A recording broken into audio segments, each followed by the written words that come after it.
¿Qué tal, amigos de Solución Forense en Asuntos Jurídicos? Nos encontramos en otra mesa de análisis más, ahora con unos excelentes abogados, unos excelentes profesionales en el derecho penal, pero bueno, ahora vamos a empezar con ellos. El tema es nuevas generaciones en el derecho penal, desafíos y vivencias profesionales. Voy a empezar a presentarlos. Tenemos a la famosísima Nicole Nares, la señorita de los controles, la que nos ayuda aquí con el tema del audio. Ahora le tocó estar aquí presente. Gracias, Ica. ¿Cómo estás? Hola, buenas tardes. Bien, muy contenta, muy agradecida por la invitación y de poder estar aquí con ustedes compartiendo este espacio. Muchas gracias. También tenemos a una persona que ha dado muchísimo de qué hablar. Es una persona que nos han comentado, ya saben que cuando nos juntamos ahí entre jueces, entre ministerios públicos, peritos, es una persona que incluso ya tuvo la fortuna, si por así decir, que ya creo que hizo llorar hasta incluso a un oficial en un contrainterrogatorio. Famosísima esta persona por sus contrainterrogatorios que son excelentes. Ella es la maestra Marcela. ¿Cómo está, maestra? ¿Qué tal, licenciado Raúl? Muy buenas tardes, muy bien y muchísimo gusto a todos ustedes y estoy muy contenta de estar compartiendo esta mesa de análisis. Gracias por venir, maestra. A ustedes. También tenemos a una persona, a un gran abogado que viene de una gran escuela y que todavía está con la famosísima maestra Naiví. Él, fíjense que les voy a comentar algo. Él es de los pocos en México que sí ve todos los podcasts. Como les había comentado en la anterior cápsula, nos ven más en República Dominicana, nos ven más en Ecuador, nos ven más en otros países, y los poquitos que nos ven en México es este maestro. Cada vez que lo veo me cuenta algo en un podcast. Oiga, maestro, estuvo excelente, yo no sabía de esta norma o no sabía de estas técnicas que a veces nos cuenta el doctor Vegas. Él es el maestro Alejandro Sánchez. ¿Cómo estás, maestro? Muy bien, maestro, muy honrado de poder estar aquí en compañía de todos los presentes. Y sí, como usted menciona, no he visto todos los capítulos, pero sí en la gran mayoría, y pues me siento muy afortunado de poder ser parte de uno más. Gracias por venir, maestro. Claro que sí. Y por último, tenemos también a un gran amigo y maestro en Derecho Penal. Él estuvo aquí con nosotros en Solución Forense en Asuntos Jurídicos, pero derivado de unos proyectos que tenía con el gobierno, tuvo que salirse y luego regresar. Él es el maestro Job Mendoza. ¿Cómo estás, amigo? Amigo, ¿qué tal? Muy buenas tardes a todos aquí presentes en la mesa. En primer lugar, agradecido por esta invitación, y bueno, esperemos poder complacer a tu audiencia esta tarde con todas las anécdotas y experiencias que traemos. Muchas gracias a todos por estar aquí. Ahorita estamos grabando en un día inhábil y de verdad que es complicado juntarlos, y a pesar de eso su tiempo, ¿no? El estar acá y el hacer el esfuerzo. Pues bueno, vamos a empezar con este tema. Ellos son muy pero muy jóvenes y que están en una materia complicada, en donde pues bueno, no se ven asuntos tranquilos, se ven asuntos muy muy fuertes. Quiero empezar con la licenciada Nicole. Licenciada Nicole, ¿por qué estar en el derecho penal? Bueno, desde que yo estudiaba la licenciatura, no sabía bien a qué área me iba a dedicar, pero las materias relacionadas con el derecho penal me llamaban más la atención, se me facilitaban un poco más, y como que de pronto lo vi como una opción, pero muchos profesores, que claramente no eran penalistas, hacían comentarios como en primer semestre, ¿no? De que el derecho penal muy padre, pero te matan, ¿eh? Entonces yo decía, bueno, creo que ya no va a ser creo que ya no va a ser una opción, pero no encontraba otra cosa que me gustara. Pasaron los semestres y a la mitad de la carrera tengo la oportunidad de entrar a trabajar a la fiscalía, y bueno, ya entrando ahí dije, sí es para mí el derecho penal, sí es lo mío, y ya no quise moverle buscando otra área. La verdad es que me gustó mucho trabajar en la fiscalía, a pesar de que de pronto puede ser un área complicada. Me gustó mucho, tuve grandes maestras que me enseñaron a trabajar bien, y creo que por eso fue que me gustó tanto el derecho penal, me gustó tanto la investigación, me gustó tanto, se me hacía increíble que me pagaran por ayudar a la gente. Yo así lo veía cuando estaba en la fiscalía. Perfecto, muchas gracias. Maestra Marcela, ¿por qué, creo que se dedica también a otras materias, pero por qué es su fuerte el derecho penal? Cuénteme. Pues me dedico exclusivamente al derecho penal. Es básicamente lo único que he estudiado durante la carrera, era prácticamente la única materia a la que me dedicaba.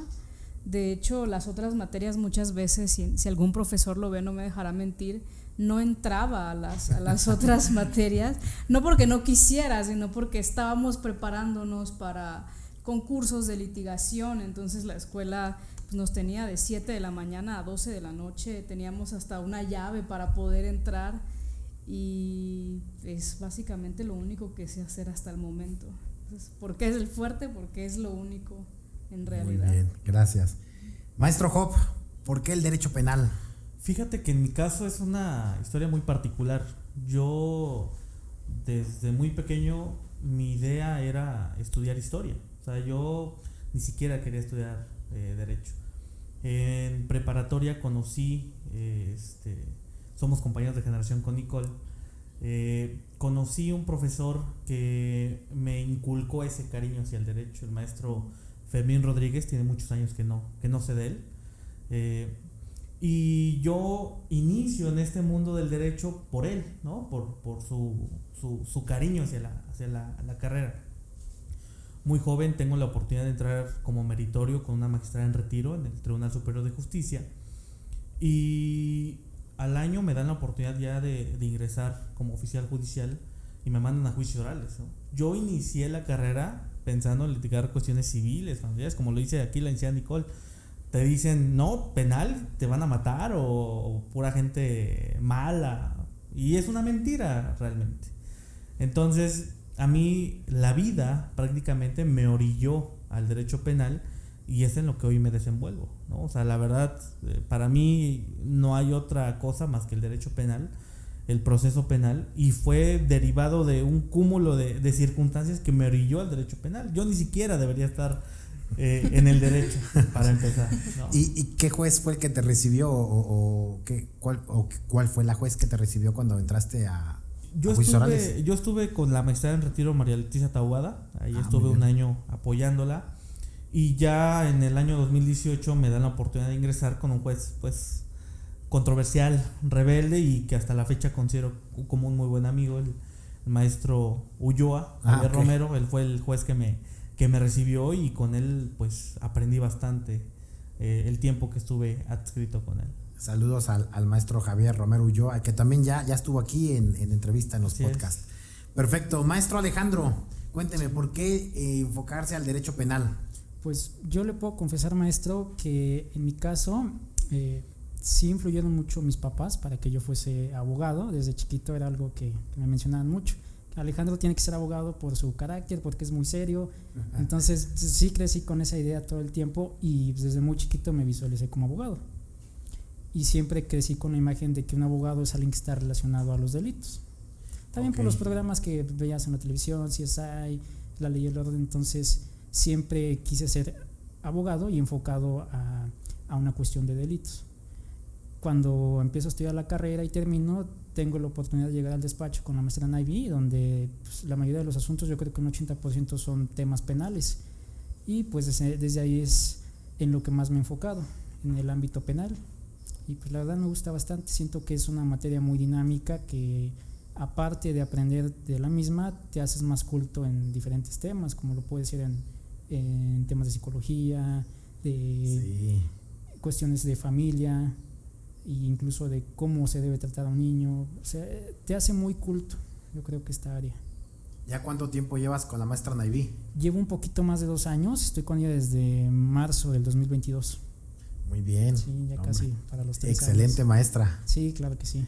Perfecto. Ok, a ver quién me quiere contestar esta pregunta. Ustedes como jóvenes, ¿qué complicado es tener clientes en materia penal? Quien quiera responderla. ¿Qué complicado es? Bueno, si gustan yo. Sí. Al inicio creo que, no sé si lo compartirán todos ustedes, lo complicado es que tienes que dar resultados. A pesar de que se podría entender que el trabajo jurídico es algo de medios y no de resultados, porque a veces el resultado no depende de uno. O sea, no necesariamente depende de qué tan bien hagas tu trabajo de si vas a obtener un resultado que la persona espera. Entonces, cuando eres joven no tienes esa experiencia o ese reconocimiento que otros abogados penalistas sí tienen. Entonces sabes que la única forma en la que tú te vas a hacer un lugar dentro del mercado es dando el resultado. Entonces tienes una carga adicional que no nada más es hacer bien tu trabajo sin experiencia, sino es hacerlo dando el resultado para poder abrirte un espacio dentro de un área, ¿no? Todos sabemos que en Morelos y en cualquier parte de México hay mucha competitividad dentro del área jurídica, vemos muchísimos abogados, entonces particularmente lidiar con el cliente es darle esa confianza de que con independencia de tu edad, pues tienes las herramientas para poder hacer un muy buen trabajo, pero internamente sabes que tienes que dar un resultado. Porque no te van a llegar asuntos si te la pasas perdiendo los mismos en los tribunales. Para mí eso es lo complicado. Muy bien, ¿quién más? Yo comparto completamente la opinión aquí de la maestra, pero también es importante concientizar respecto a cómo llegas al primer cliente, ¿no? Esa es una parte importantísima. Afortunadamente hoy en día tenemos medios electrónicos, ¿no? Pagar publicidad en Facebook, pero sí dependes mucho de esa primer persona que confía en ti. A partir de esa primer persona que confía en ti, se vuelve ya una cadena, ¿no? Porque al final nosotros como abogados, pues no es una cuestión segura ni fija. O sea, al final yo lo comparto con alumnos, lo comparto con mucha gente que me pregunta, hay días buenos, hay días malos, hay días terroríficos y hay días espectaculares. Entonces, aquí es un cúmulo de circunstancias que no depende de ti, como dice la maestra, ¿no? Entonces, todo depende también de esa primer persona que confía en ti, de ese primer cliente, porque al final nuestro trabajo, nuestra más grande carta de presentación es la recomendación. A mí me trajo tal abogado, ve con él. Y así, de ese primer resultado, viene la cadenita de resultados. Muy bien. La maestra Marcela tocó un tema y es muy importante, ¿no? Dicen, bueno, hay muchos abogados que tienen experiencia, que son doctores incluso en derecho, ¿no? Que ya pues han logrado muchísimo. Pero digo, tocando el tema sin el afán de atacar a alguien, pero ¿no les ha pasado que de repente ustedes dicen, bueno, hay cierto doctor en audiencia o cierta persona que dices, tiene mucha experiencia, tuvo mucha experiencia anterior, pero con este actual sistema a lo mejor no? Y si yo llevara ese asunto, siento que tendríamos que hacer esto y el otro. ¿No sienten como de repente esa impotencia? Sí, en mi caso sí me ha tocado, como usted menciona, ver a profesionistas ya reconocidos en audiencias y te das cuenta que realmente se quedaron con el antiguo sistema, ya no tienen práctica en el nuevo sistema penal. Entonces claro, hay cosas que de repente se les pasan y tú estás ahí escuchando y si dices, China, aquí se le fue esta, yo hubiera aquí no sé, objetado esa pregunta a lo mejor. Entonces sí, como que te da esa impotencia, como menciona usted, maestro. Muy bien. Nicole, ¿qué nos dices? Sí, también muchas veces pensamos que no, ese doctor debe de litigar increíble porque afuera se puede escuchar 1000 cosas y a veces tenemos la oportunidad de verlos en audiencia y decimos, creo que es más fama que muchas veces lo que llevan a la práctica, ¿no? Sí, me imagino, ¿no? Que siente esa impotencia que dicen, bueno, yo quisiera subirme, digo, ellos tienen su carrera y que muy valiosa, ¿no? Pero que sí con este sistema a lo mejor algunos ya se han quedado atrás. Otra de las cosas, por ejemplo, también decía la maestra Marcela que es de dar resultados, pero, y me regreso un poquito, sí dar los resultados, como les decía, de esta impotencia, ¿no? De que, yo quisiera estar adentro, porque en este sistema actual no se maneja así como dice el doctor o el abogado, que ya es muy reconocido por años, ¿no? Pero a lo que voy es, ¿cómo quitarte esta ansiedad o esa impotencia de poder dar el resultado? Porque dices, bueno, a ver, cliente Juanito Pérez, ¿no? Tú estás acusado por homicidio y yo sé que no fuiste y sé que si tenemos tal pericial o sé que si, es más, desde la detención, ¿no? A lo mejor la detención es ilegal. ¿Cómo llegar a eso? O sea, ¿cómo llegar a que el cliente con la edad joven que tienen ustedes pueda creer en sí, en ustedes?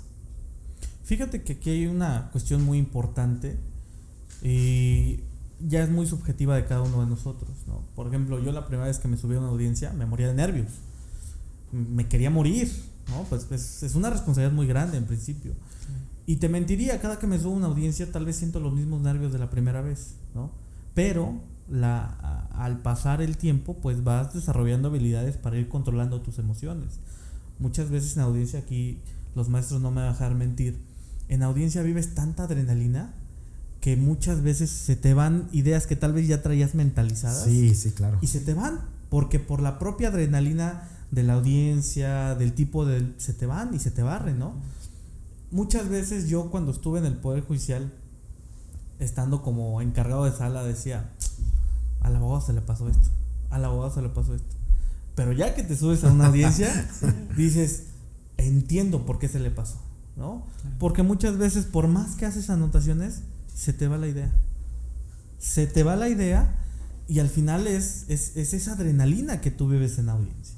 Entonces hay muchas cosas ya subjetivas que ya no puedes controlar, ¿no? Entonces sí es una parte importante que por más que lleves 20, 50, 1000 audiencias, yo en el caso en particular sigo sintiendo el mismo nervio que la primera vez, ¿no? Y es muy humano, porque al final en tus manos está la representación de una persona, están sus bienes y sobre todo muchas veces está el segundo bien más importante que tenemos como seres humanos, que es la libertad. Eso es la mayor responsabilidad que tenemos cuando somos defensores. Ok, muy bien, gracias. Maestra Marcela, usted que ha estado más activa en este sistema, ya que la hemos visto mucho aquí en los juicios orales, ¿no le da miedo el tipo de clientes que lleve? Así que dices, bueno, es que estoy llevando a Juan Pérez, que es de los morados, ¿no? Digo, creo que no existen, por eso los digo, ¿no? Y es que ahora estoy llevando a, no sé, a Carlitos y este es de los rosas. O sea, ese miedo no pasa por usted. Mira, les mentiría si les dijera que me da miedo el cliente, porque creo que, al menos desde mi poca experiencia, la única arma que yo he tratado de emplear siempre es la honestidad. Si yo sé que no me comprometí a algo que no depende de mí, que es yo te voy a sacar, yo no tengo miedo, o sea, pero me cercioro por miles de medios con sus familiares, porque ese es otro tema, o sea, no necesariamente tratas con el cliente al inicio, tratas con sus familiares. Entonces yo creo que ahí es donde uno con el primer cliente que tengas vas agarrando experiencia. Sí. Tú le dices a los familiares algo y los familiares le van y le dicen otra cosa al cliente. Entonces luego el cliente se confunde y es muy complicado manejar el esquema de la comunicación porque hay una persona que a lo mejor está privada de su libertad. Generalmente sí. en ese tipo de asuntos donde dices, no te da miedo fulano de los morados, ¿no? Uh-huh. No, hasta el momento no he tenido algo que me haya hecho sentir en riesgo, afortunadamente. Más bien lo que me da miedo es lo que rodea las circunstancias de un asunto de esa naturaleza, ¿no? Creo que he dormido tranquila todas las veces, creo que me ha funcionado el tema de la honestidad, prefiero, porque sí me ha pasado, ¿no? Que yo digo, yo no te puedo asegurar esto, es muy probable que no lo logre, y me ha tocado ver cómo el cliente se me va. Afortunadamente en un porcentaje luego regresa. Sí, claro. Porque ya se da cuenta que tal vez no se trata de que yo no pueda, sino que las circunstancias que rodean su asunto son las que hacen complicado su futuro para cualquier abogado. O que luego pueden ser cuestiones hasta políticas, ¿no? Totalmente, o sea, digo, y sin ofender a las personas que imparten justicia, muchas veces creo eso, pero eso no nada más es consecuencia de las personas que imparten justicia, sino de nosotros como sociedad, de qué tan duro juzgamos cuando una persona que enfrenta un proceso sale en libertad. Uy, sí. Entonces, hasta el momento no, espero que no me pase. Me da más nervio lo que dice el licenciado Job, cuando depende de mí algo y sé que puedo lograrlo y no lo logro, eso sí me da miedo. Eso sí me va a dar miedo. Maestro Alejandro, comentaba la maestra, no, es que no es hablar con el cliente, sino que también con la familia. Y lo peor es que con el amigo que estudia Derecho y que apenas va en primer semestre y que les dijo que así no es porque su maestro les dijo que es diferente, cuando ni siquiera han tenido la oportunidad de leer la carpeta y ya hay opiniones. ¿Cómo hacerle, maestro, con los clientes que tiene la maestra Naiví, que tú platicas con ellos? ¿Cómo hacerles entender y decir, a ver, espérame, yo al cliente, a Juanito Pérez, yo le dije, va a haber audiencia o va a haber la audiencia, se fenece la etapa de investigación el 15 de enero y la gente ya está diciendo, que el 15 de enero ya sale, ¿no? O sea, exacto. ¿Cómo hacerle para ese tipo de asuntos, maestro? Pues nos ha pasado porque sí ha habido veces que llega o el papá o el hermano y como a veces el papá es el que paga, el papá es el que se siente con el derecho de llegar y exigirte los resultados, pero pues se le tiene que explicar a todos, al hermano, al papá y finalmente el más importante, que es nuestro representado, como usted dice, le dan una información que no es. Entonces nos ha tocado que llegamos, lo citamos a él personalmente y cuando llega los papás le dicen otra versión, no, es que a mí el Naiví me dijo esto y a ti te está diciendo otra cosa. Entonces, y otra vez nos están pidiendo una nueva cita para volverles a explicar a todos juntos y pues la verdad es que nos cuesta un poquito a veces, batallamos un poco con eso porque sí tratamos de darles la atención, la amabilidad, pero sí hay veces en las que es demasiado fastidioso. Entonces procuramos que únicamente sea el trato con el representado y nada más. Si la familia está insistiendo, pues únicamente es con el representado. A veces con la pena, ¿no? Con la pena a veces, porque sí nos toca que nos insisten llamadas, que van a buscarnos a la oficina. Hasta por el bien del asunto, ¿no? Porque a veces que como diríamos acá, lo quemaron, ¿no? Lo quemaron el asunto, ¿no? De que todos están preguntando y que la familia y todo esto, ¿no? Exactamente. Nicole, licenciada Nicole, cuénteme, ¿y su primera experiencia entrando a una sala de juicio oral? Pues muy nerviosa, obviamente, muy nerviosa, muy sí, nerviosa, creo que no hay otra palabra para definirlo, muy nerviosa, con mucha adrenalina, pero creo que, bueno, el doctor Vegas siempre dice que uno se prepara antes, o sea, no quieras llegar a la audiencia a ver cómo resolver, ¿no? Entonces, lo único que me puede tranquilizar antes de una audiencia es prepararme mucho, estudiar otra vez la carpeta, ver qué dice el código, pensar el peor escenario que puede ocurrir en la audiencia y ver cómo lo podría solucionar en ese momento para ir preparada para el peor escenario que pueda ocurrir. Entonces, creo que eso es lo que me ha tranquilizado, me ha ayudado, mejor dicho, a tranquilizarme un poco previo a las audiencias. Muy bien. Maestro Job, su primera experiencia que tuvo en una sala de juicio oral, como defensor. Fíjate que es muy curioso porque yo debuté en otro estado. Me tocó debutar en el Estado de México. Oh, es cierto, sí. Que, digo, no me va a dejar mentir. El Estado de México prácticamente maneja otro código procesal respecto a las técnicas de litigación, los horarios que maneja. Sí.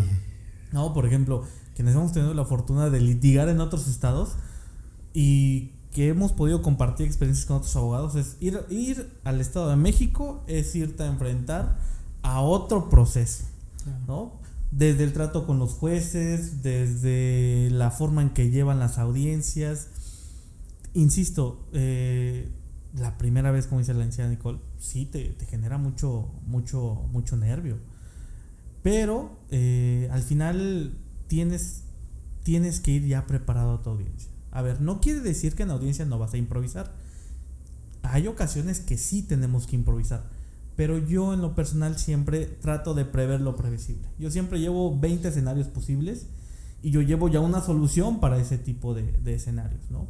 Pero insisto, es una sensación, creo yo, indescriptible, porque cuando algo te apasiona, cuando algo lo disfrutas, es tal vez como preguntarle a un chavo, a una chava, oye, ¿cómo fue tu debut en primera división?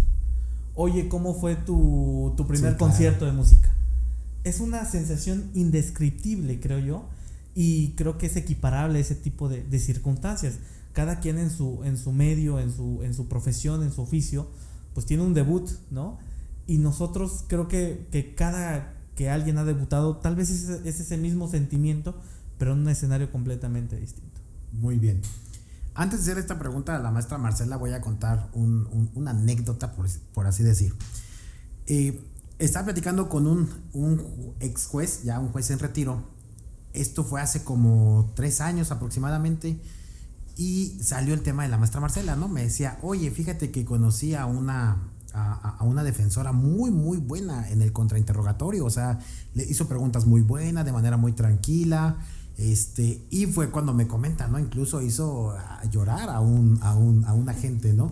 Y digo, para los que nos ven y no han ido a una sala de juicio oral, no es como que nos emocionemos el que haga llorar a un agente, sino que aquí estamos acostumbrados a que los que eran de UEX, los que ahora son FIDAI, pues son un poquito bruscos, ¿no? Que incluso hasta nos da miedo a veces en el contrainterrogatorio, bueno, desde el asunto, porque pues bueno, no se lo vayan a tomar personal y al rato ya una carpeta, ¿no? Entonces sí fue en el tema de que, oye, ellos son con más experiencia y como decimos en México, a lo mejor hasta de manera mañosa saben evadir las preguntas, ¿no? Y me acuerdo mucho de esa plática, ¿no? Que me dijo, oye, esa chica es muy buena. Después otro amigo juez también me comentó, oye, posiblemente hay una reunión en la casa y va a venir ella para que la conozcan y le ofrecen los servicios periciales, ¿no?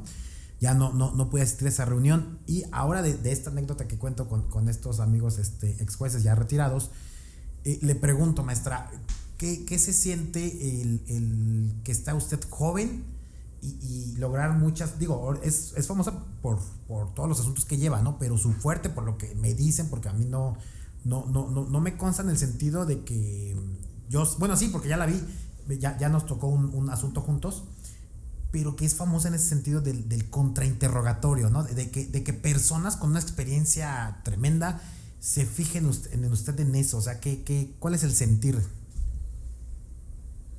No, es que es algo inexplicable, ¿verdad?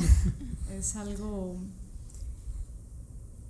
Usted me lo platica y ya lo he escuchado sobre ese tema de ese agente, pero yo no lo recuerdo en realidad. O sea, no lo recuerdo en el sentido de que estoy tan enfocada en que tienen que salir los objetivos que uno ya se planteó antes, que es una descarga de adrenalina brutal, de verdad brutal. Particularmente ese asunto fue mi primera audiencia. Okay. Sí recuerdo perfectamente, el asunto era un delito complicado, secuestro, y yo decía, Dios mío, ¿qué voy a hacer acá? ¿Cómo, no? O sea, porque obviamente uno investiga, ¿no? ¿A quién voy a contrainterrogar? Yo no vivía en este estado tampoco, no tenía mucho contexto, entonces yo creo que eso también me ayudó un poco a no tenerles miedo, ¿no? Sí, claro. Entonces, me acuerdo perfectamente en mis alegatos de apertura, cómo las piernas me temblaban debajo de la mesa, pero es solo hablarse a uno mismo y decirse, pues, te va a salir. ¿Qué se siente? Creo que puede ser algo muy terrorífico o muy satisfactorio para alguien. Se siente mucha responsabilidad, se siente a veces mucha inseguridad. Hay momentos, creo que en el contrainterrogatorio, donde uno siente que está perdiendo el control, y ahí es reconocer cómo eso no se puede notar, cómo aprender, porque en efecto, o sea, y más cuando uno está joven, o sea, lo primero que hacen los agentes es tratar de aprovecharse de esa inexperiencia, tratar de siempre, yo particularmente la UEX, siento que lo que hacen, particularmente ellos, lo que hacen es que si usted supiera cómo se hace, el protocolo indica tal cosa, pero vas a leer el protocolo y no dice eso. Sí. Entonces es no dejarte guiar por la seguridad que ellos tienen, eso es algo muy importante. No importa lo que sientas, tienes miedo, si estás emocionado, no dejarte guiar ni creerles lo que te están diciendo, probablemente es mentira. Entonces eso, o sea, afortunadamente muchas veces me he sentido muy emocionada cuando lo hago, pero sí que se siente mucha frustración, mucha tristeza, porque de eso se trata el derecho penal. No siempre vas a ganar, no siempre vas a poder, no siempre te va a tocar un agente a que sea tan fácil sacarle la información, y ellos tienen experiencia, por supuesto que saben lo que están haciendo, ¿no? Entonces, muy bien. Eso se siente. Gracias, maestra. Maestro Alejandro, ¿cómo manejar los asuntos estás con una maestra que le encanta llevar puro asunto muy polémico. Sí, claro. ¿Cómo manejar? Digo, he tenido la oportunidad de estar con ustedes en dos asuntos y sí, se siente cómo se nos quedan viendo, ¿no? Pero claro, se siente la presión social. Se siente la ¿no? presión, pero tú que estás con ella, digo, yo la siento nada más al llegar y que empiezo a saludarla, ya, ahí empezamos y hasta terminar el juicio, ¿no? Pero tú, maestro, ¿cómo manejar esa situación? Porque con la mayoría de los asuntos de la maestra, la prensa está esperando. La contraparte, me ha tocado que siempre hablábamos de la violencia que hay contra los defensores, y lo hablaba en la mesa de análisis de las mujeres analistas, en el asunto polémico del hermano del exgobernador, cómo le estaban tirando indirectas, ¿no?, a ella. Sí. Entonces, ¿cómo manejar toda esa situación, maestro? No sé si te llega a dar miedo, así como que de repente, o sea, ¿dónde estoy, no? O sea, qué padre que tengo este asunto, pero ¿qué pasa? Tanto la contraparte, la prensa, algunas veces, y perdón, o sea, lo estoy diciendo yo, no lo están diciendo ellos, hasta los jueces, o sea, que dices, ahora tengo hasta el juez en contra, o tengo al Ministerio Público, que es su trabajo, pero se lo está tomando personal. Exacto. O sea, ¿cómo manejar toda esa situación, maestro? Sí, yo creo que lo más importante, como mencionas, es no tomárselo personal y no dejar de ver que finalmente es trabajo, no verlo como un ataque directo hacia nuestra persona, porque a veces sí es así, pero no dejar de descuidar lo importante que es lo jurídico, de que sí, los asuntos nos han tocado varios que se han vuelto muy virales y han querido litigarlos a través de medios, pero pues tratamos de enfocarnos realmente en lo que podemos pelear dentro de la audiencia, no quedarnos tanto con los comentarios, porque sí nos toca que ponen un comentario en Twitter de que la abogada defensora del abusador de niños. Sí. Entonces, pues esas cosas sí las vemos, por supuesto, pero tratamos de no tomarla tan personal, y pues también no nos enfocamos en pelearlo a través de medios, sino que todo eso pues llevarlo al área jurídica. Bueno, hiciste un comentario, ¿no, maestro? Que dices, ¿han tratado de llevarlo a medios? No han tratado, lo han hecho, ¿no? Sí, lo han hecho. De llevarlo en medios. Y sí han hecho presión por ahí, porque pues también al hacer eso las mismas autoridades se sienten presionadas, los jueces sobre todo. Entonces, para emitir ellos sus resoluciones, pues sí es algo que les afecta y sí influye en ellos. Muchas gracias. Licenciada Nicole, hablando de este tema, ¿qué tan impotencia se siente cuando llevas un asunto y que dices, es que es un hecho que esta persona es inocente, ya lo acredité con peritos, ya lo acredité con mis testigos, ya lo acredité con la propia teoría de la fiscalía, ya se la echamos para abajo, y aún así, porque el asunto es político, pues desafortunadamente los jueces, ya sea dependiendo de la etapa procesal, ya sea que juicio oral, los tres, o vinculación, el de control, o me lo vinculó o me lo condenó. ¿Cómo es esta impotencia? Muy feo, es una sensación muy fea, impotencia, coraje, tristeza, desesperación. Desde que estaba en la fiscalía, yo estaba en un área un poquito polémica, y que yo creo que el 90% de los asuntos que llegaban ahí eran políticos y todos se resolvían así. Y muchas veces yo les decía a mis jefas, es que no tiene que ser así, y ellas me decían, ni te estreses, ni te esfuerces, ni te pongas triste, porque por mucho que hagamos nosotros en la investigación y por el trabajo excelente que podamos llevar, el resultado ya lo sabemos, ya sabemos cuál va a ser el resultado. Entonces sí, vamos a hacer todo lo que esté en nuestras manos, pero no, y daban el resultado, yo me enojaba y me desesperaba y les decía, es que ¿por qué? No tiene que ser así. Me decían, ni siquiera, o sea, entiendo cómo te sientes, pero no tiene ni caso que lo sientas así, porque así van a ser el 90% de los asuntos que lleguen aquí.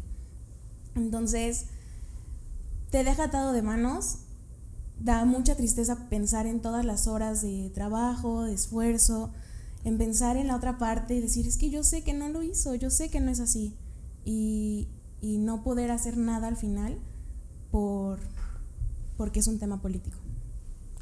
Maestro Hop, gracias, licenciada Nicole. Maestro Hop, ¿y con este tema no le han dado ganas algún día de tirar la toalla, que diga, no, ya no me quiero dedicar a esto?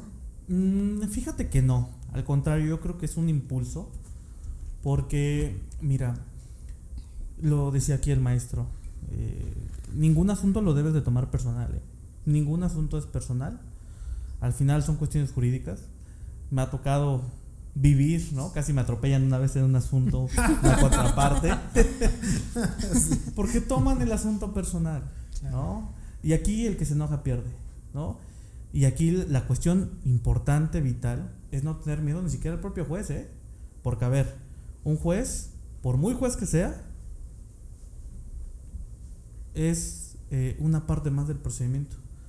Me ha tocado ver, nunca me ha tocado vivir, afortunadamente, pero me ha tocado ver que jueces gritan, regañan, te tratan de humillar en la audiencia. Me ha tocado verlo, no vivirlo, gracias a Dios. ¿Y qué pasa? Muchos MPs, muchos asesores, muchos defensores dicen, no, es que el juez, y me voy y no pasa nada. No, espérate.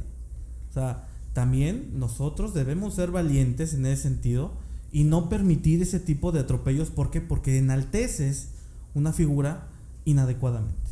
Un juez sí tiene poder, sí, pero arriba del estrado y con su toga puesta. Sigue siendo una persona y sus actuaciones deben estar apegadas a derecho. Y si algún tipo de actuación llega a rebasar o te pretende empezar a gritar, no, espere, a ver, bájame 2 rayitas su tono de voz, porque el respeto que usted me merece, yo también lo merezco, ¿eh? Y nos vamos a la junta de administración y nos denunciamos y no pasa nada. ¿Por qué? Porque si nosotros permitimos ese tipo de acciones, y más siendo jóvenes, pues nos van a agarrar de puerquitos. Y no es que uno sea lioso y no es que uno quiera ser revoltoso, no, sino que uno tiene que fijar su postura y darse a respetar. Porque ¿qué defensor o quién va a querer contratar al defensor que lo regañaron y se fue triste a su casa? No, tú te tienes que defender. Porque también derivado de que tu actitud tomes en audiencia, el juzgador va a tomar una determinación. Muchas veces en la judicatura me tocó, viene fulano tal, no pasa nada. O me tocó ver, viene fulano tal, ahí no podemos sobrepasarnos. Esta es una parte también muy importante que como litigantes tenemos. O sea, si no nos damos a respetar nosotros como litigantes, no nos va a respetar nadie.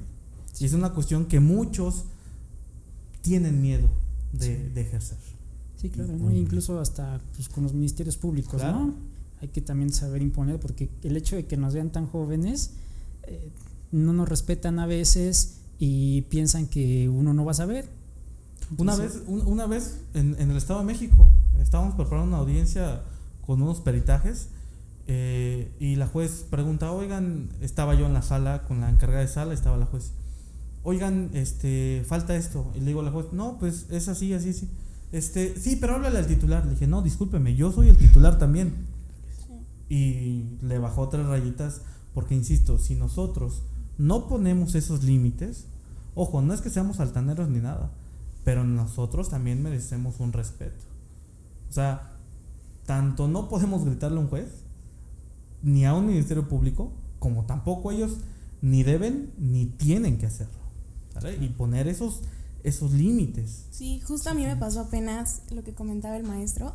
Fui a una fiscalía, llegué con mi víctima, venían apenas a designarme, y el MP de pronto empezó con cosas de que es que eso es un delito, no sé si sepa, señora, o no sé si le ha explicado su abogada.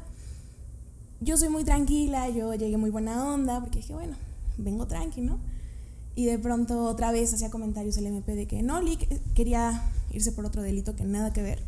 Me decía, es que no, primero empezaba, hasta me da risa, ¿no? Llegué y muy así, empezaba a hablarme de tú. No tengo nada, pero después conforme fue avanzando la conversación, hasta cambia el, no, ¿usted cómo opina? O sea, totalmente diferente, ¿no? De pronto él quería irse por otro delito y me empezó a decir, es que no confundas los delitos, no hay que confundirlos. Y le dije, no, espérame, el hecho ocurrió así, no confunda usted el hecho, porque el hecho fue de esta forma. Creo que usted se está yendo por otro lado, se le olvidó de pronto el hecho, pero el hecho dice esto. Entonces no confunda el hecho para no poder confundir los delitos. Y ya de pronto, bueno, sí, pero es que entonces, y quería como que buscarle, empecé a hablarle de periciales y cosas que podríamos hacer, y ya el MP cambió por completo, pero sí en un inicio fue la actitud de no te hago caso, no te pelo, tú no sabes, no te confundas, incluso queriéndome como hasta evidenciar con la víctima de que es que yo creo que no sabe. Y ya después como que le dije, a ver, no, las cosas no son así. Y como dices, no ser altanera, no ser... Le comenté todas periciales que se podían hacer y al final, pero no sé cómo usted opina, Lic.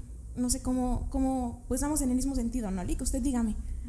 Y ya completamente diferente, pero justo eso, ya después de eso ya fue diferente el trato. Claro. Es complicado.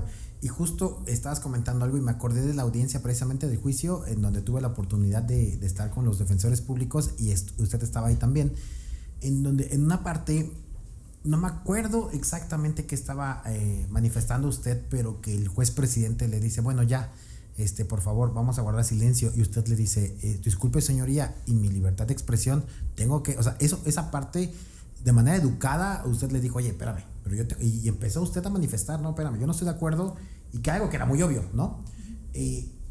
¿Cómo es para usted que decirle a eso a un juez, ¿no? O sea, que muchos todavía personas, muchos defensores con mucha experiencia no lo hacen, pero que usted diga, no, espérame, permítame, o sea, no le estoy faltando el respeto, pero tampoco me lo falte a mí, ¿no? Y que ese juez incluso ya, yo como que después agarró ya algo contra usted, ¿no? Después en las audiencias futuras, ¿no? Pero, ¿cómo es eso de agarrar ese valor? ¿Por qué?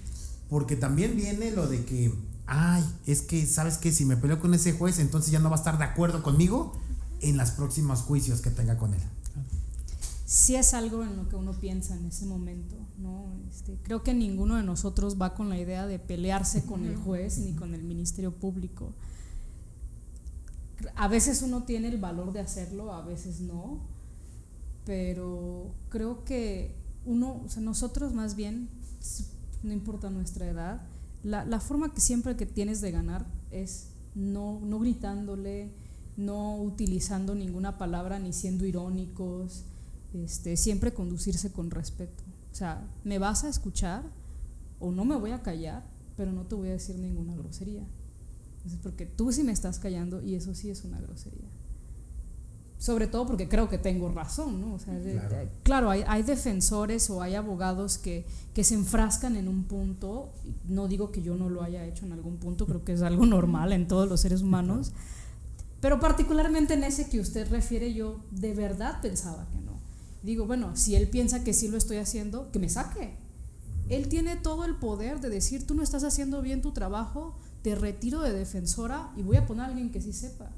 Y a veces sí me ha tocado decirle, si usted cree que yo no tengo las capacidades para poder hacerlo, sáqueme, pero no me puede callar. Porque si usted está viendo que yo me estoy yendo por un punto que no hay absolutamente nada que ver y que no está favoreciendo a mi cliente y que usted no lo va a valorar, busque a alguien que sí lo pueda hacer, pero hágalo. No me tenga aquí representándolo incorrectamente cuando usted tiene el derecho de garantizárselo también. Claro. Entonces, de ahí me agarro, ¿no? Y sí, obviamente sí, después es incómodo. Afortunadamente después creo que no pasó nada, ya duró unos cuantos días esa incomodidad, pero es ¿cómo lo haces? Es en ese momento, ¿no? La adrenalina. Exactamente, creo que es bueno reevaluar, a ver, ¿estoy en un punto correcto o no es correcto? ¿Qué tanto voy a perder si me callo? ¿Qué tanto voy a ganar si no me callo? Y es simplemente uno va formándose ese respeto porque se sufre mucha discriminación al inicio. Sí, claro. Y es importante, perdón, retomando el tema, el argumento favorito de muchos juzgadores para evidenciarte, para tratar de humillarte es, abogado, ¿usted no conoce las técnicas de litigación? Es un término tan ambiguo y creo que tan impreciso, sí, que nunca lo he escuchado. Insisto, afortunadamente nunca me lo han dicho, pero mi respuesta segura sería, ok, señoría, términos del primero y del octavo de la Constitución, funda y motive esa resolución. ¿Cuáles son las técnicas? ¿En qué estoy fallando yo? Digo, si me está evidenciando que estoy fallando, pues dígame cuáles son las técnicas. El Código Nacional de Procedimientos Penales prevé algún tipo de técnica de litigación. En el Estado de México tienen una técnica de litigación distinta en los ejercicios. Súper distinta. ¿Qué haces? Subrayas y el de apoyo de memoria. Subrayas y el testigo lo lee no, tú como abogado. Tú lo lees, sí. cierto, tú lo lees, sí. Tú lo lees. Ajá, uno como defensor tiene que lees? leerlo, ¿eh? Ok. Sí. Un juez de Morelos se infarta, ¿sí ves? Sí. ¿Estamos de acuerdo? Sí. Se infarta. Pero a ver, a su igual, al juez de Tribunal de Enjuiciamiento del Estado de México, dígale que no conoce las técnicas de litigación. Es un término tan subjetivo y con ese se lo sacan de la manga para evidenciar a muchos abogados. Insisto, a mí no me ha tocado vivirlo, me ha tocado verlo, sí me ha tocado verlo, pero coincido completamente. Muchas veces por ser jóvenes dicen, tú no sabes, es inexperto, nos discriminan, tal cual nos discriminan por esa condición de ser jóvenes. Qué complicado. Oigan, y ahorita acordándome más sobre esa audiencia precisamente en donde participó también la maestra Marcela, ¿cómo le hacen ustedes cuando están en audiencia? Y que, bueno, hoy en día pues hay muchas normas internacionales que tienen que aplicar los peritos, que tienen que aplicar los agentes de investigación criminal que hacen análisis, o cómo dicen esto, investigación de gabinete, ¿no? Que hacen investigación de gabinete. Nos ha pasado mucho que dices, bueno, hay una norma incluso no nada más internacional, hay una norma mexicana, ¿no? Que para poder analizar estos datos forenses tienes que aplicar estos pasos, y que desafortunadamente, les digo porque el socio de la maestra Marcela es el maestro Basurto también, que le mandamos ahí un saludo, también un joven penalista, y que me acuerdo que ese día de la audiencia él salió con una impotencia de que cómo es posible que no me entiendan los jueces, o que a dónde queremos llegar, o sea, y ya nos dijeron que ya cambiemos el tema. No, espérame, quiero llegar a eso. ¿Cómo lo hacen ustedes para esta situación que dices, ya le expliqué con manzanitas y no me entiende el juez? El perito sí, pero el perito encantado, ¿no? Porque dice, bueno, me está protegiendo ahorita el tribunal sin querer porque tiene ese desconocimiento. Pero ¿cómo poder hacerles entender al tribunal o al juez de control lo que quieren dar a entender en cada contrainterrogatorio? Pues bueno, en nuestro caso nos han tocado audiencias en las que hemos tenido que llevar a especialistas en psicología, psiquiatras, victimólogos, y los llevamos como consultores técnicos, porque ellos manejan términos que los jueces de repente no están tan familiarizados.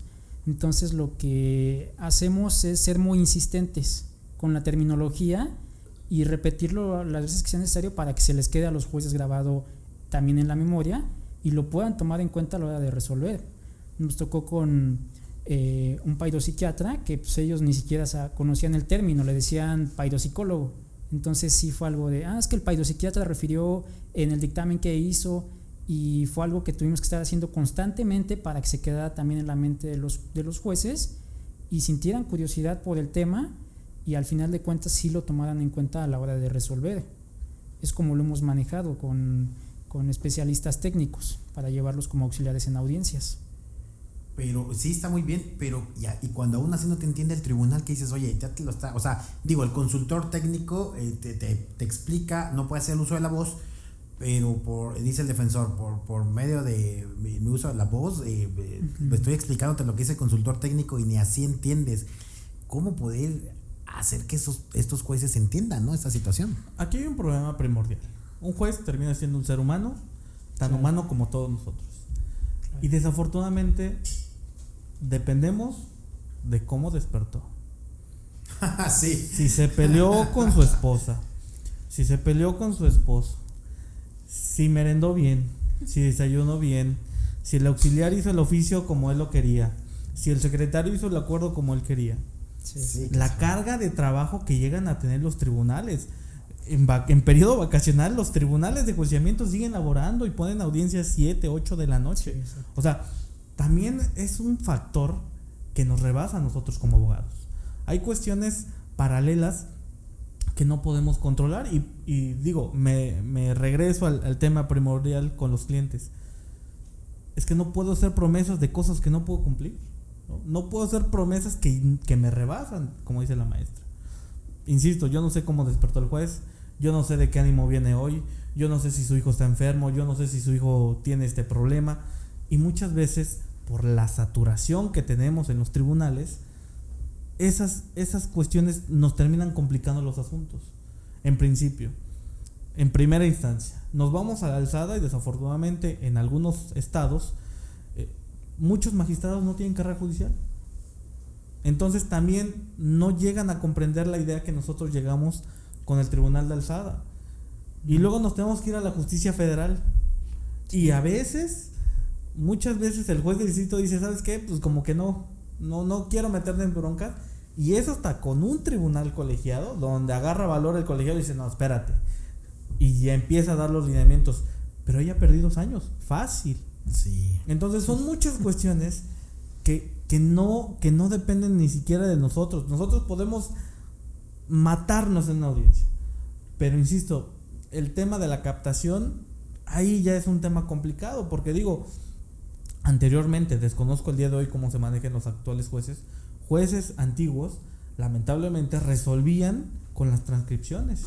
Muchas veces, ¿cuántas veces, no me van a dejar mentir, vimos a jueces enfocados en otras cosas? O que llega el auxiliar que le firme la libertad de la audiencia de hace 15 minutos. O que llegan y le dicen algo al oído.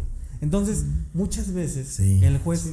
O que leen su auto de vinculación sin escucharte. Es correcto, ¿no? O sea, son tópicos que nos rebasan desafortunadamente, ¿no? O sea, son muchos puntos que no podemos abarcar. Nosotros hacemos lo mejor que podemos, pero hay un mundo de factores que nos rebasan desafortunadamente. Qué complicado, pero también déjame decirte que hay jueces que a pesar de que para poder entenderle, yo los veo en todos los cursos, Hay una jueza en especial, no quiero decir su nombre para que no haya problema al rato de que el favoritismo, ¿no? X cosa que nada que ver, no lo hay.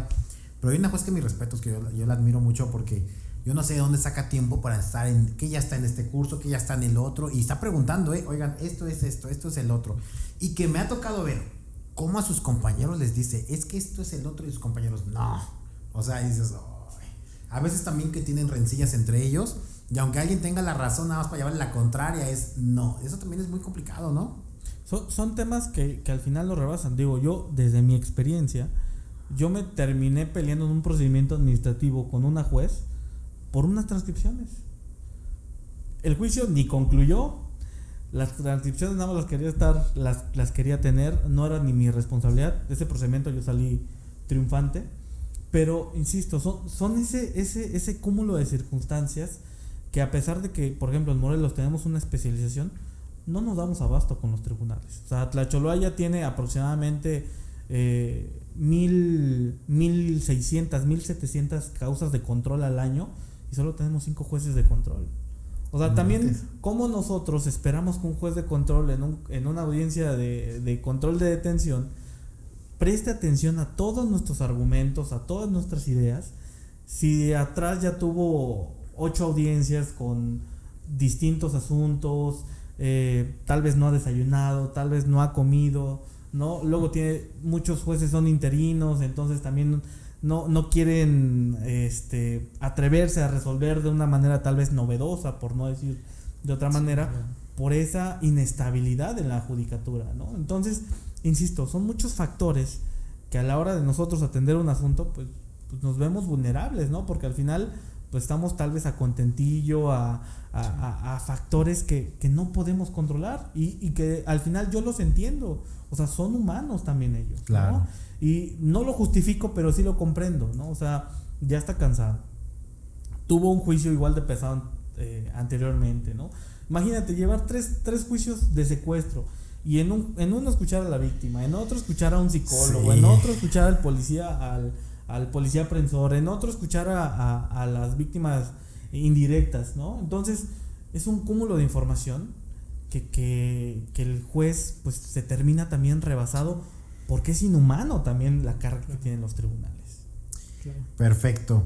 Bueno, vámonos rápidamente con esto. Voy a estar con la licenciada Nicole. Licenciada Nicole, cuénteme una experiencia así de a grosso modo, ya sea buena, mala, chistosa, triste, lo que sea que has tenido en el derecho penal.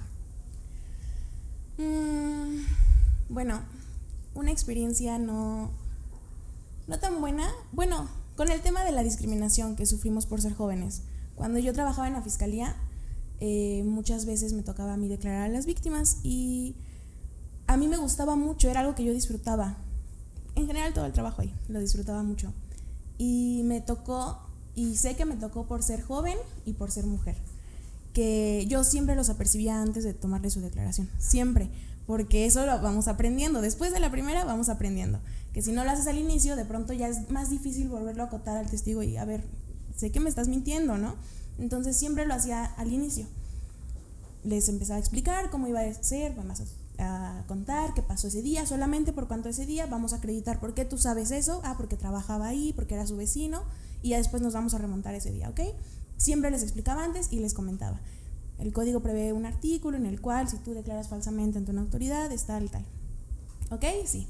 Y me tocó en algunas ocasiones que su respuesta era, ¿no me vas a tomar la declaración tú? Y yo, sí, ahorita yo soy la autoridad. O así, cosas de ese estilo que sé que me pasaban por ser joven, que no me tomaban con el respeto que se necesitaba. Entonces eso era lo que de pronto me costaba un poquito. Muy bien. Maestro Alejandro, ¿qué ha sido una experiencia bonita, triste, lo que sea, una experiencia ahí en Derecho Penal? Tengo varias, pero hay una muy chistosa que recordamos muy seguido con la maestra Naivi. Una audiencia en la que yo comparecí como asesor particular, era de violencia familiar, y el imputado era mi compañero de la preparatoria. ¿Cómo crees? Sí. ¿Y el te asunto, caía bien o mal? Pues no nos llevábamos tanto, la verdad, no. Pero y lo chistoso es que sí me reconoció. Ajá. Fue un tema que llegó al despacho por un conocido de la maestra Naivi, que le pidió el apoyo con la denuncia. Él se dedica más al civil y familiar. Entonces me dice ya, oye, pues va a llegar la víctima, tómale la declaración, dale estructura a la denuncia y la presentamos. Ok, la presentamos en el Centro de Justicia para Mujeres y nos fijan audiencia para ratificación de medidas cautelares. Entonces ese día se nos empalmaron 2 audiencias y a mí me toca cubrir esta. Y me quedo de ver con la mamá de este chavo afuera de Atlacholaya, le explico en qué va a consistir la audiencia y ella me dice, oiga abogado, me decía la licenciada que usted conoce a mi hijo, ¿verdad? Le digo, sí, la verdad no conviví tanto con él y aparte pues no creo que me reconozca, ¿no? Fue hace 6 años en la prepa, aparte yo me veía diferente, no usaba lentes, no estaba ciego todavía, tenía el pelo largo, no creo que me reconozca y aparte si le gusta andar ahí pues, consumiendo sustancias, pues yo creo que ya no se va a acordar de mí, no se preocupe. Y ya entramos ahí a la sala de espera y nos mandan a llamar a sala 6, que es la sala más chiquita de ahí de todo el juzgado. Entonces estamos pues, rodilla con rodilla con el imputado.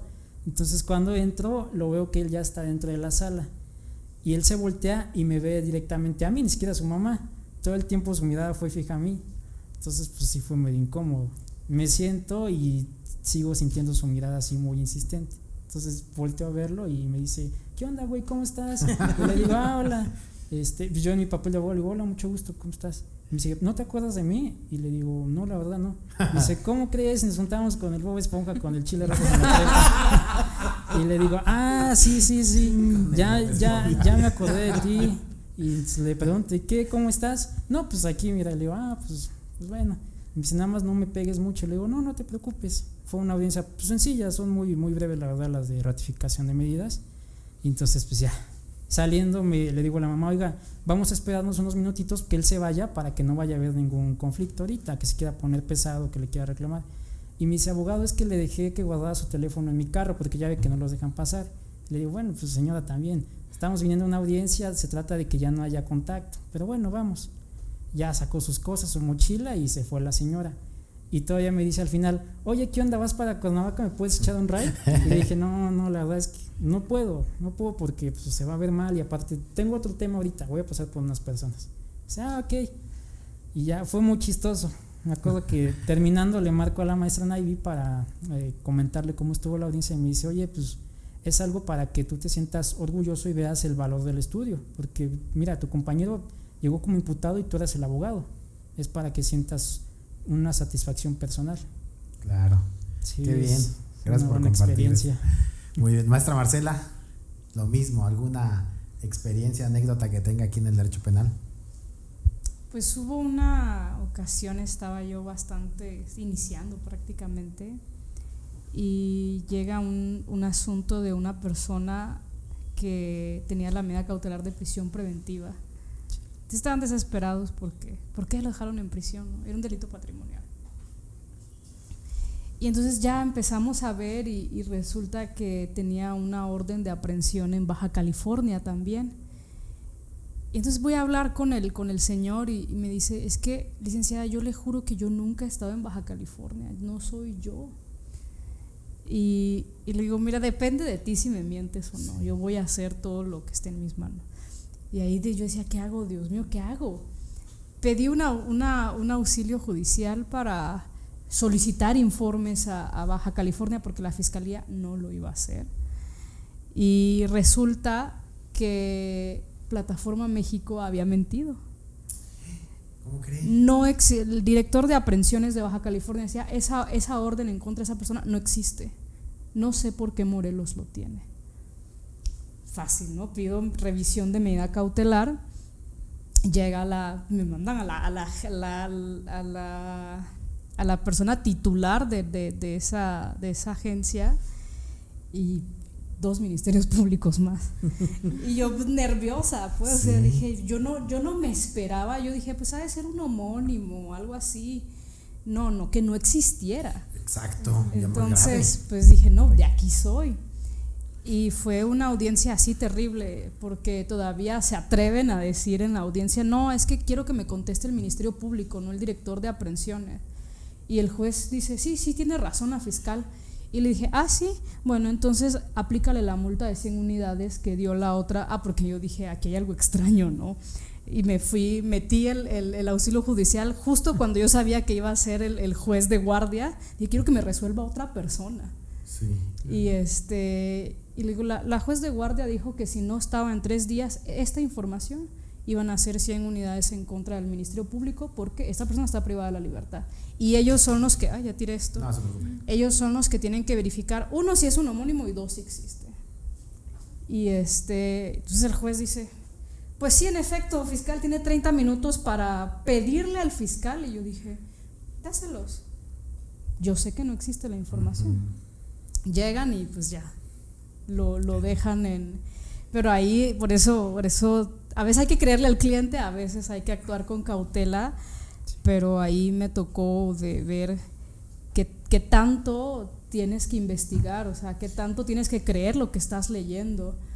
Y creo que esa fue una experiencia muy, muy bonita, porque en 3 días se resolvió todo muy, muy rápido y se veía prácticamente todo perdido. Entonces, esa fue la que marcó así un poco, me dio mucha satisfacción. Qué sorprendente que Plataforma México haya mentido, ¿no? ¿O es normal? Yo digo que ha mentido, pero la verdad no quiero yo generarme ningún problema, pero para mí mintió. Sí, claro. Para mí mintió porque pues, no es lo mismo de fulano de tal, sí, claro. No existe la orden, no tenemos registro de esa orden. Qué complicado. Gracias por compartir. Maestro Job. Pues una reciente, bonita. No la del atropellamiento. Pero hace unos meses, en abril, el doctor Vegas me invitó a acompañarlo a un control de detención. Le dije, yo me aviento el control, si la riego, pues ya va hasta la forma, ¿no? Era uno de delitos contra la salud, y como lo hemos comentado, ¿no? Pues uno antes de una audiencia se prepara para cualquier eventualidad. Entonces, yo hace tiempo había detectado algo que muchos no habíamos utilizado. En primer lugar, y que me tocó aprender en Ciudad de México, que el juez de control verifique la retención en primer lugar, sí, ¿no? Sí. Y en segundo lugar, acorralar al juez de control en el sentido de darle las herramientas para que nos dé la razón. En ese sentido, algo que no se estila mucho, desafortunadamente, que no me ha tocado ver, pero que yo sí aplico, argumentar respecto a los controles preventivos provisionales que tiene que hacer la policía o el primer respondiente respecto a la probable comisión de un hecho delictivo, ¿no? Entonces yo voy a la audiencia de control y pues voy con la juez de control, ¿sabe qué? Pues no se verificaron los controles preventivos provisionales, hubo un exceso por esto, y digo, sin entrar a detalles al asunto, ¿no? Por esto, y aparte solicito que se califique de ilegal la retención por esto. Y le cito hasta jurisprudencia que hay respecto a esos tópicos. Me acuerdo que la defensa de oficio estaba tomando nota de los registros digitales de las jurisprudencias del control preventivo provisional. Y en efecto, la juez adopta los argumentos que le doy y califica de ilegal la detención, ya no entró a la retención, calificó de ilegal la detención y dice, pues le doy 4 horas al centro penitenciario de Jojutla para que los dejen en libertad. Le digo, no, señor, espérese, ya ordenó la libertad, pues solicito que desde este momento, o sea, de aquí a que lo regresan, de aquí a que se le tramite, no, de una vez. Defensa oficial, no, pues en los mismos términos. Ministerio Público, no, pues resuelva. Y lo ordenó en ese momento. 3 días después, la MP se va a la apelación. Y dije, ay, digo, en la sala, la verdad no le tengo mucha fe, la verdad. Y me sorprendió que la semana pasada resuelve la sala y toma los mismos argumentos del control preventivo provisional y dice, se confirma la legalidad de la detención. Les digo, fue una satisfacción muy grande que tanto el juez como la sala hayan adoptado los argumentos de los controles preventivos provisionales. Mira, qué padre. Sí. Y eso creo que es muy importante y a veces se nos pasa, ¿no? Checar la retención. Exacto. Y la justificación que hay. Exacto. Sí. Lamentablemente en Morelos, como en muchas partes del país, ¿qué hace el Ministerio Público con la retención? Hace un acuerdo de machote. Así es. Dice, lo voy a retener. ¿Por qué? No. ¿Quién sabe? Solo lo voy a retener y se acabó. Entonces son esos puntos que digo, nosotros como jóvenes pues nos gusta estar actualizándonos, ¿no? Y con estas nuevas tecnologías, las famosas TICs, pues es más fácil encontrar la información respecto a jurisprudencias, tesis, la inteligencia artificial, que es un tema que apenas vamos explorando, pero que el día de mañana va a ser una herramienta fundamental en nuestro día a día. Claro. Bueno, pues antes de despedirnos, me gustaría que cada uno de ustedes en menos de un minuto me regalaron algunas palabras para los jóvenes que nos están viendo, que están estudiando Derecho o los que quieren apenas estudiar Derecho, y que me regalaran esas palabras para decirles, convencerlos el por qué sí estudiar Derecho y por qué sí dedicarse al Derecho Penal. Empezamos contigo, licenciada Nicole. Y si quieren, y si quieren ya pueden ver a su cámara directamente cada quien cuando les toque. Ok. Que no les dé miedo. Muchas personas les van a meter miedo, no con mala intención probablemente hablan desde su experiencia, de decirles no estudies Derecho o menos Derecho Penal porque te van a matar. A mí me pasó, pasó que me metieron miedo, no. Okay. Me pasó que me metieron miedo al inicio de la carrera y yo no encontraba otra área que me gustara. Yo no sabía a qué me iba a dedicar porque yo decía, bueno, me gusta el Derecho Penal, pero no quiero que me maten. Entonces, que no les dé miedo, pruébenlo, aviéntense, atrévanse. Sí, vayan con precauciones, siempre, como dice la maestra, no prometer cosas que no, pero que no les dé miedo. Créense ustedes sus propias conclusiones, su propia opinión, y ya después sabrán, a lo mejor prueban el Derecho Penal y dicen, no, creo que no, pero ya van a saber ustedes. No se dejen llevar por lo que otras personas puedan decirles en comentarios malos. Gracias. Maestra Marcela, por favor. Bueno, pues creo que no hay situación más triste que cuando uno quiere hacer algo y no lo hace por miedo, por temor, por inseguridad a que las cosas no te van a salir como lo esperas, como lo proyectas. Pero creo que si de verdad están convencidas y convencidos de que esta es el área, de que tienen el tiempo y tienen la disposición para poder estudiar lo que se requiere, porque es algo quirúrgico. Estás hablando de la libertad, de las posesiones de una persona. Si de verdad quieres tener esa responsabilidad en tu espalda y ser un agente de cambio para esta sociedad, no tienen absolutamente nada que perder. Nada que perder, muchas satisfacciones que ganar, se enfrentan a ustedes mismos y creo que es una de las experiencias más bonitas en hacer algo a pesar de lo catastrófico de los escenarios que todos los demás te planteen. Creo que solo ustedes mismos y ustedes mismas van a saber qué tan bonito o qué tan desgastante puede llegar a ser el escenario, pero inténtenlo, simplemente inténtenlo. Gracias. Maestro Alejandro. Sí, bueno, yo de igual forma, la recomendación es que no le tengan miedo a la carrera, porque me ha tocado que muchos conocidos me dicen que les da miedo o no les gusta porque no les gusta leer, porque la carrera se lee todos los días, y me dicen, no, pues qué flojera la verdad estar leyendo todo el tiempo, pero que no le tengan miedo al aprendizaje. Es una carrera muy noble, la verdad, que tiene sus malos momentos, pero también brinda muy buenas satisfacciones. Gracias, maestro Alejandro. Maestro Job. Pues lo único que yo les puedo recomendar es que luchen siempre, sean fieles a sus creencias, sean fieles a sus principios. Les puedo asegurar que el no siempre lo van a tener y que ustedes, y más bien de ustedes depende obtener el sí. El derecho y el derecho penal específico es una profesión que necesita demasiada vocación y mucha paciencia. Está rodeado de gente muy paciente, porque el derecho, y más el derecho penal, te va a robar días, te va a robar noches, te va a robar fiestas, te va a robar muchos momentos tal vez que tú consideras importantes en el ámbito familiar, social, pero te va a dar la satisfacción de que estás haciendo tal vez lo correcto. No necesariamente para triunfar es tener una sentencia absolutoria.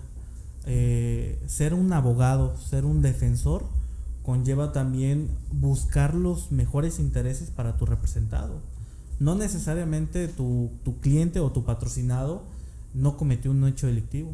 Probablemente sí lo hizo, pero no porque lo haya cometido quiere decir que no tiene derecho a una defensa adecuada. Y tienes que velar aún así por sus intereses, que son la mejor sentencia posible para él, ¿vale? Entonces, esa es mi mejor recomendación. Y en la vida, como en esta profesión, no hacer promesas de cosas que no podemos cumplir. Perfecto. Bueno, pues hemos terminado. Les quiero agradecer mucho su tiempo y desearles lo mejor de los éxitos. Son personas que me constan que he estado en audiencias con ustedes y que son muy, pero muy exitosas. De verdad que me emociona mucho que ustedes, los jóvenes, estén en estos temas, porque hoy en día hay gente como servidor que nada más queremos estar en YouTube y que dices, bueno, es preocupante el que ya no hay arquitectos, ya no hay doctores, ya no hay profesionistas, ¿no? Me gusta mucho la pasión que le toma cada uno de ustedes a lo que es el derecho penal, y no me queda más que decirles que le sigan con esa pasión, sigan echándole muchas ganas, y que ustedes que nos están viendo aquí en México, y que por qué no en otros países también, ¿no? Que quieren alguna asesoría para ver cómo podrían hacerle en su asunto, y en México que lleven su asunto, de verdad confíen en ellos, son unos excelentes abogados. Ustedes ya lo vieron, están muy pero muy preparados, y para que estos jóvenes puedan seguir, que sigan las demás generaciones, confíen en ellos. Solamente eso les pedimos, que confíen. Y que bueno, nuevamente agradeciéndoles el espacio, agradeciéndoles que el tiempo, ¿no? Y sobre todo en un día inhábil. Muchas gracias y nos vemos para la próxima. Hasta luego. Gracias. Gracias.